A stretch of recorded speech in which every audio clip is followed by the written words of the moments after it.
Hoje a gente vai conversar um pouquinho sobre proteína. Na verdade, a gente vai dar início a esse ciclo que a gente vai conversar, que a gente vai falar sobre proteína primeiro, depois vai falar sobre carboidrato, depois vai falar sobre gordura. Então a gente vai falar dos 3 macronutrientes, falar a importância de cada um no emagrecimento, quanto a gente precisa comer, o que são, aonde tem, o que a gente faz. Então a gente vai começar pela proteína, por quê? Porque eu bato muito na tecla do consumo de proteína, eu falo demais da importância da proteína e eu acho importante a gente saber aqui um pouquinho de tudo, né? O que é proteína, a função da proteína no emagrecimento, quais alimentos são proteína, quais alimentos têm proteína, tem proteína nos alimentos vegetais, não tem, só nos animais. Então a gente vai falar um pouquinho de tudo isso, certo? E eu queria começar falando que a proteína, na verdade, é um conjunto de aminoácidos. Aminoácidos é a menor partícula, a menor molécula da proteína. E quando a gente pega vários aminoácidos, vira uma proteína. A função da proteína, na verdade, são inúmeras. Desde transporte, como a hemoglobina, a gente tem também as proteínas estruturais, pele, unha, cabelo, né? Todo o nosso colágeno, transporte de oxigênio, defesa do organismo, os anticorpos. Então, a gente precisa pensar que o consumo de proteína é bem importante para o emagrecimento, mas não é só para isso. A gente precisa de proteína para viver, para o nosso corpo cumprir as suas funções vitais, certo? No emagrecimento, qual que é a função? A proteína, ela é muito importante para a nossa saciedade. Então, pensa comigo, quando a gente tem mais saciedade, quando a gente está mais saciado, a gente demora mais para comer, a gente chega na próxima refeição um pouquinho mais tranquilo, sem aquele apetite voraz, então a gente consegue comer com mais calma, com mais tranquilidade, consegue esperar um pouquinho. Então é bem importante para isso e importante também para durante esse processo de emagrecimento a gente evitar a perda de músculo. A gente já falou aqui, tem uma live bem legal só sobre isso, que emagrecer e perder peso são coisas diferentes. Então, se tu perder peso na balança, mas perder um monte de músculo, isso não é interessante, porque tu não está emagrecendo de verdade. Emagrecer, na verdade, é diminuir o teu percentual de gordura.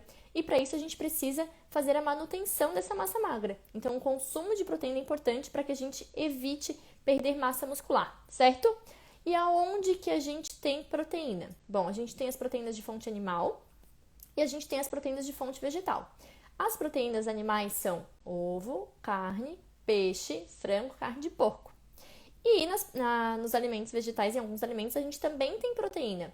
Feijão, lentilha, ervilha, soja, grão de bico, semente de abóbora. Só que a gente precisa entender que a gente não vai ter só proteína nesses alimentos. A gente tem proteína, mas tem algumas outras coisas. Por exemplo, grão de bico, feijão, lentilha, ervilha, a gente tem proteína, tem um pouquinho de carboidrato, tem fibra. A semente de abóbora é uma das maiores fontes de proteína vegetal. A gente tem 30 gramas de proteína em 100 gramas de semente de abóbora, mas ela é muito rica em gordura. Então a gente precisa entender que quando a gente fala que os alimentos eles são prioritariamente algum macronutriente ou que eles são fonte, por exemplo, de proteína, não é que eles têm só aquilo, eles têm aquilo também. Mas um alimento nunca é uma coisa só. Um alimento não é só proteína, não é só gordura, não é só carboidrato. Ele é um pouquinho de cada. Por exemplo, no ovo a gente tem proteína, mas também tem gordura. Na gema a gente tem um monte de gordura boa, a gente tem um monte de nutriente bom, porque são nutrientes lipossolúveis, solúveis em óleo, como a colina, por exemplo. Então, nunca vai ser uma coisa só, tá? E 100 gramas de carne não significa 100 gramas de proteína. 100 gramas de carne vermelha, por exemplo, dependendo do corte, tem em torno de 30 gramas de proteína. 100 gramas de frango, em torno de 30 gramas de proteína. 100 gramas de salmão, em torno de 23 gramas de proteína, 100 gramas de peixe branco, em torno de 20 gramas de proteína. Então, vai depender muito, tá? Não significa que 100 gramas daquele alimento vai ter 100 gramas de proteína. Um ovo, por exemplo, tem 7 gramas de proteína. 100 gramas de grão de bico tem 8,9. Então, existe uma porcentagem desses alimentos que tem um pouquinho de proteína, certo? Nunca vai ser aquele inteiro. Aqui nas proteínas vegetais, por exemplo, um mito muito comum é os cogumelos. Cogumelo não é fonte de proteína. Muitas pessoas acham que sim, muitas pessoas utilizam cogumelo como se fosse uma fonte de proteína, mas não é considerado. Já chegarei nessa parte, Kelly. Fica aí que eu já vou mostrar para vocês a conta, tá? o cogumelo ele não é considerado uma proteína, porque em 100 gramas a gente tem 2,3 gramas de proteína só. Então é um valor muito pequeno, ele não é considerado uma fonte de proteína. No grão de bico a gente tem 8,9 em 100 gramas, na semente de abóbora a gente tem 30, no feijão a gente tem 4,5 e na lentilha a gente tem 6,3. Então o cogumelo é o que menos tem desses todos. Então, se eu estou falando de proteína vegetal, as leguminosas, feijão, lentilha, grão de bico, ervilha e soja, são as principais fontes, certo? Agora a gente vai falar um pouquinho sobre quanto consumir. Vamos lá, eu vou abrir aqui uma tabelinha para vocês. Vamos ver se eu consigo achar. Aqui. Existe uma recomendação, né?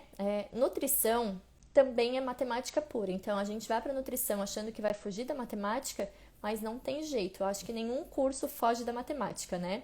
Então, existe essa recomendação básica de quanto de macronutriente mais ou menos deve ser consumido.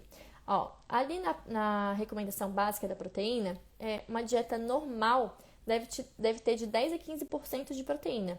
Isso significa 0,8 a 1,2 gramas vezes o teu peso. A gente já vai para essa conta, tá? Ou seja, o mínimo que uma pessoa saudável deve consumir de proteína é 0,8 vezes o peso dela. Eu atendo muitas pacientes que não chegam a isso. E com o passar do tempo, essa deficiência de proteína pode trazer um monte de prejuízo, né? A gente pode ter perda de massa muscular, que não é interessante. A gente pode ter unha fraca, cabelo caindo, uma pele com flacidez. Lá na frente, a gente pode ter uma osteopenia, uma osteoporose. Por quê? Porque se tu não tem músculo, o teu osso não vai ser saudável. A gente precisa de musculatura para ter um osso saudável também. Então, a gente precisa usar essa recomendação para atingir pelo menos o mínimo de proteína. Com o passar do tempo, com o passar da idade, vai ficando cada vez maior a nossa necessidade. E o que a gente vê é as pessoas diminuindo o consumo ao invés de aumentar com o passar do tempo. Tá, Letícia, mas então o que significa 0,8 ou 1,2? É o seguinte, tu vai pegar esse 0,8 e multiplicar pelo teu peso. Por exemplo, se tu pesa 70 quilos, 0,8 vezes 70 dá 56 gramas de proteína. E o 1,2, que ali continua sendo o mínimo, né, de 0,8 a 1,2, 1,2 vezes 70, 84 gramas. Então, uma pessoa de 70 quilos deve consumir, no mínimo, de 56 a 80 gramas de proteína no dia. Lembrando, um ovo tem 7, 100 gramas de carne tem em torno de 30, 100 gramas de frango em torno de 30, 100 gramas de salmão em torno de 23, 100 gramas de peixe branco em torno de 20.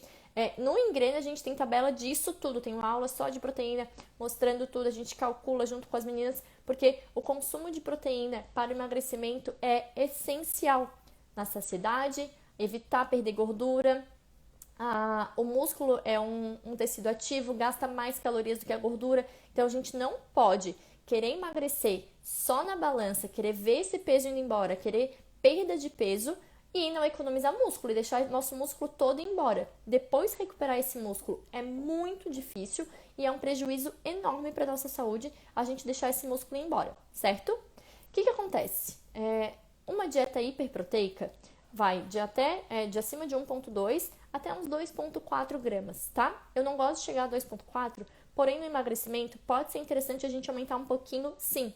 1,4, 1,5, 1,6 gramas de proteína por quilo de peso. Por quê? Saciedade, a gente gasta mais caloria para digerir a proteína, existe um negócio chamado fator térmico, onde a gente gasta um pouquinho mais de energia para digerir proteína. Proteína tem uma digestão difícil. Saciedade, músculo, não fazer perder toda a nossa massa muscular, evitar evitar queda de cabelo, unha fraca, pele flácida. Então, assim, uma das maiores queixas de quem emagrece é justamente o quê? Ah, Letícia, eu emagreço, e daí eu fico flácida, daí minha pele fica flácida, meu músculo fica flácido, eu fico toda mole. O consumo de proteína precisa estar ajustado para isso não acontecer. Então, tem muita gente que fala assim, à noite eu nem como, eu nem janto. Não janto à noite, eu como só uma coisinha, como uma fruta, como uma fatia de pão com requeijão, ou seja, não come proteína.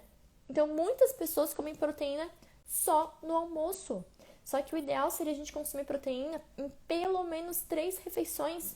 Então, esse resultado que apareceu aqui, tu divide isso por 3. e começa a quantidade de proteína em 3 refeições. É o mais indicado. É interessante a gente ter proteína várias vezes ao dia, porque senão vai acontecer isso, vai ficar flácido, a pele vai ficar ruim, o cabelo vai cair, a unha também. Tudo que é estrutura, né? A gente precisa de proteína para ter toda essa estrutura. É como se fossem os tijolinhos de uma casa. Como é que a gente vai construir uma casa sem tijolos?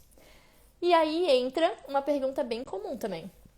Letícia, eu posso usar o whey protein no emagrecimento? Ou o whey protein é só para quem quer ganhar massa muscular? A resposta é sim. Tu pode usar o whey protein no emagrecimento. Até é uma estratégia que eu gosto bastante. Por quê? Porque à tarde, muitas vezes, é difícil a gente encontrar alguma coisa que a pessoa consiga comer. Às vezes não tem geladeira, não tem micro-ondas no trabalho. Às vezes não tá afim de comer um ovo, não tá afim de comer um frango. O whey é fácil de bater ou botar em cima da fruta. É uma proteína de fácil digestão, fácil de armazenar, não precisa de geladeira, não precisa de nada disso. Então é mais fácil a gente aumentar o consumo proteico, muitas vezes, se a gente inclui o whey protein. O whey nada mais é do que a proteína do leite, pegam só a proteína do leite e transformam em pó. Então, é a proteína em pó, tá? Não tem nada além ali, não tem nada que faz engordar, não tem nada que faz ganhar massa sozinho. O que faz ganhar massa é tu comer além das tuas necessidades e fazer um treino eficiente. Então, se tu tá comendo menos, se tu tá fazendo uma dieta de déficit calórico, uma dieta para emagrecer, mesmo tomando whey, tu vai emagrecer. E a gente vai ter esse consumo de proteína bom, a gente vai evitar perder massa muscular, vai ficar com o corpo mais torneado, porque daí tu não vai ficar com aquela gordura localizada e aquele corpo flácido. Por isso que o consumo de proteína é tão importante.